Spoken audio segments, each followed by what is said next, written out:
नमस्कार, Saraswati study channel की आज की वीडियो में हम +1 क्लास के इकोनॉमिक्स के लेसन 9 ह्यूमन कैपिटल फॉर्मेशन के बारे में जानेंगे। तो सबसे पहले हम ये बताएंगे कि ह्यूमन कैपिटल फॉर्मेशन क्या है, यानी कि मानवीय पूंजी निर्माण।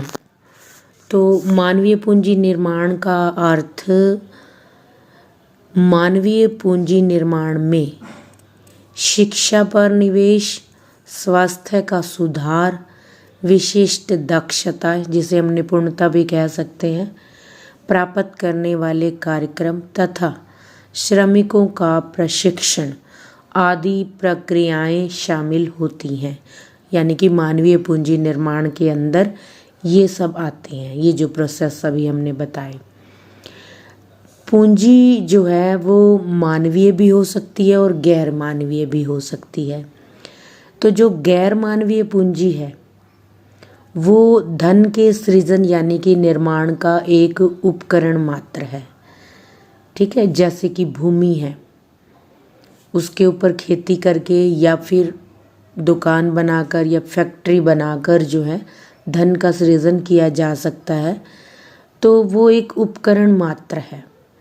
जबकि मानवीय पूंजी अर्थव्यवस्था में निवेश को बढ़ाने का एक अनुकूल वातावरण तैयार करती है और जिससे भौतिक पूंजी जैसे कि मशीनें हैं, कारखाने हैं, इनकी पूर्ण क्षमता का प्रयोग कर उत्पादकता और आय को बढ़ा सकते हैं और ये आर्थिक विकास का एक मुख्य स्रोत यानी कि साधन है। Professor J.M. मायर का कहना है इस संबंध में कि जो मानवीय पूंजी निर्माण से हमारा अभिप्राय उन व्यक्तियों की संख्या के अधिग्रहण तथा वृद्धि करने की प्रक्रिया से है जिनके पास वो दक्षता, शिक्षा तथा अनुभव है जो एक देश के आर्थिक और राजनीतिक विकास के लिए समीक्षा पूर्ण है। इसे हम इंग्लिश में भी इस तरह से बता सकते हैं कि human capital formation is the process of acquiring and increasing the number of persons who have the skills, education and experience which are critical for economic and political development of a country.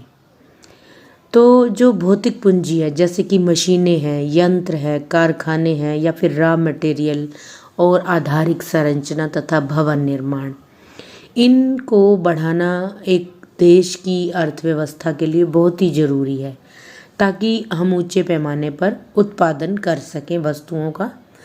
परंतु इससे पहले हमें मानवीय पूंजी निर्माण अर्थात मानव को शिक्षा और प्रशिक्षण द्वारा उसकी योग्यता को बढ़ाना बहुत ज़रूरी है और इसके साथ ही स्वास्थ्य सुविधाएं भी उसे उपलब्ध करानी होगी और उसको उचित पोषण भी देना होगा ताकि उसकी कार्य क्षमता को बढ़ाया जा सके और प्रति व्यक्ति उत्पादकता को बढ़ाकर राष्ट्रीय आय को बढ़ाया जा सके,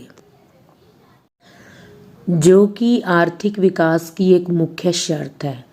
लोगों में शिक्षा के निवेश और प्रशिक्षण के द्वारा उसकी प्रतिभा और उपयोगिता को बढ़ाकर लोगों को हम साधन से संसाधन बना सकते हैं, तभी मानव अन्य संसाधनों की पूर्ण क्षमता का भी प्रयोग कर सकेगा।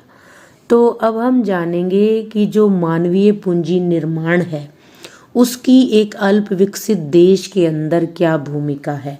अल्प विकसित यानी कि डेवलपिंग कंट्रीज जिनका भी विकास नहीं हुआ, चल रहा होता है, तो उस देश के अंदर अगर हम मानवीय पूंजी का निर्माण करते हैं तो उसका क्या रोल रहता है देश की अर्थव्यवस्था के अंदर। तो सबसे पहला इसका पॉइंट है कुल वातावरण में परिवर्तन। जो मानवीय पूंजी निर्माण है वो अल्प विकसित देशों के कुल वातावरण में ही परिवर्तन लाकर उस अर्थव्यवस्था को विकास उन्मुख यानी कि विकास की ओर बढ़ा देती है। कैसे बढ़ा देती है? जैसे कि मानव को पोषण और स्वास्थ्य सुविधाएं और इसके साथ ही शिक्षा और प्रशिक्षण यानी कि आधुनिक टेक्नोलॉजी से उसका संपर्क करवाकर हम उसे जो है योग्य और उसकी क्षमता को बढ़ाने में कामयाब हो जाते हैं और फिर उसे रोजगार के उपलब्ध अवसर जो है वो उपलब्ध कराकर देश के उत्पादन और आय को बढ़ाने में हम उसका योगदान ले सकते हैं।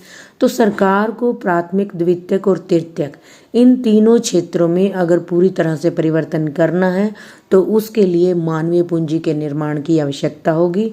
इसलिए मानव को इसके लिए प्रेरित करना होगा और एक पारंपरिक भौतिक वातावरण से आधुनिकीकरण में वो सहायक सिद्ध हो सकता है।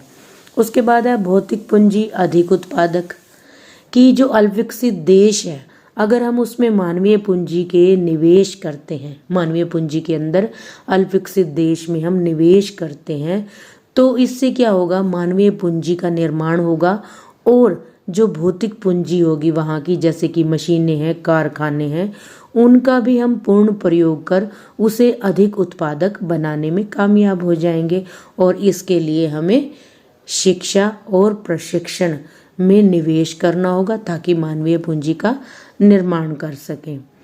उसके बाद आता है लोगों की आय व जीवन स्तर को ऊंचा करने के लिए भी एक अल्पविकसित देश के अंदर हमें मानवीय पूंजी का निर्माण करने की आवश्यकता है कि लोगों की आय को बढ़ाना है और उनके जीवन स्तर को भी, यानी कि स्टैंडर्ड ऑफ लिविंग को अगर हमने ऊंचा करना है तो इसके लिए हमें शिक्षा में और रोजगार के बेहतर अवसर जो है वो उपलब्ध कराने चाहिए।